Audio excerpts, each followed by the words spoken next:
Yo, yo, yo. Sir Lemon back at it again para sa panibagong video.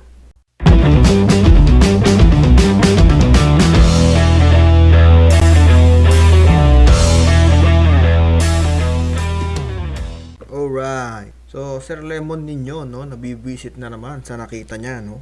So, ito lang masasabi ko, no. Hindi lahat ng motivational quotes o kahit anong inspirational shit post sa social media ay maganda sa mata, no? Maganda itong basahin, no? Pero hindi. Kakamali tayo mga kalemonid, no? Dahil sa nakita ko, no? Diyos ko, nag-post siya ng motivational message niya, ng motivational quotes niya, ng motivational lines niya. Tapos, ang nilagay niya na picture, walang hiya. Eto mga kalemonade, ang putang inang ito. Sorry napamura ko, Lord. Pero sino namang hindi mapapamura dito sa picture na to, no? Tignan nyo naman mga kalemonade. Nasa loob siya ng simbahan. Oh, naman. Naman. Eto tanong ko sa inyo mga kalemonade. Maliban sa baliw at pulubi, sino pa ang nakikita ninyo na umuupo o pumapasok sa loob ng simbahan na itinataas ang paa sa upuan? Sige nga, comment down below. Wala, diba? Kung hindi si Raulo, pulubi, diba? Ang makikita ninyong ganyan. At least nga yung pulubi, itataas lang niya yung paa niya dyan. Pag walang misa, walang tao, dahil dyan siya matutulog. Yung baliw, kasi baliw yun, si Raulo yun. Ngayon, maliban sa dalawa na yun, sa baliw at pulubi na yun, sino pa? Sinong tao pang nakita ninyo na nagtaas ng paa sa loob ng simbahan? Maliban dito kay Ninong. Yan, si Ninong Baliw. Hindi ko alam bakit sinusuportahan ng mga tao to, no? At hindi ko alam kung bakit ganito din. Ganito din ang picture na kinuha niya, no? Na ginawa niya.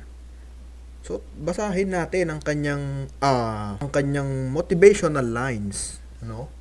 Ito, may nalalaman pa siyang mga motivational lines dito, padasal-dasal pa yung sinulat niya rito. Tignan niyo mga kalemonid, kapag pagod ka na sa lahat, dito mo ibuhos lahat ng bulong mo sa problema. Putang ina, kailan ka pa bumulong sa problema? Mga bobo! Bakit bubulungan mo yung problema mo, di ba? Mali pa yung sentence, no? Tagalog na, mali ka pa. Ano ka ba? Ano ka ba? Half Chinese? Half Portuguese? Ano ka? Putragis ka ba? Gago! Pansinin mo yung salita mo na. Nagdadasal naman ako lagi kahit hindi nagsisimba. Putang ina, ikaw nga hindi ka nga ata nagsisimba, hindi mo ata alam na bawal itaas yung paa. Alam mo, Ninong, kahit sa loob ng bahay yan, bawal itaas ang paa. Alam mo yun, pag nasa ibang bahay ka, bawal itaas yung paa. Maliban na lang kung yung mga kasama mo wala ring hiya kagaya mo. Ang tigas ng mukha mo, may pa Jesus Nazareno ka pang nalalaman. Nasa tahanan ka ng Diyos, tapos hindi mo na siya ginalang. Yung medyas mo, nilagay mo sa luhuran, tapos yung paa mo, pinatong mo sa upuan. Hindi mo ba alam, kadugyutan yung ginawa mo na yan? Papapansin ka lang, sablay ka pa, lintik ka. Mga bobo! Ang hindi ko naman maintindihan din dito sa mga supporter mo, bakit ganito? Sending love, amen, putang ina ninyo, nag-amen ko, hindi nyo nakita, binalahura niya yung tahanan ng Diyos. No, 'di ba? Tinaas niya.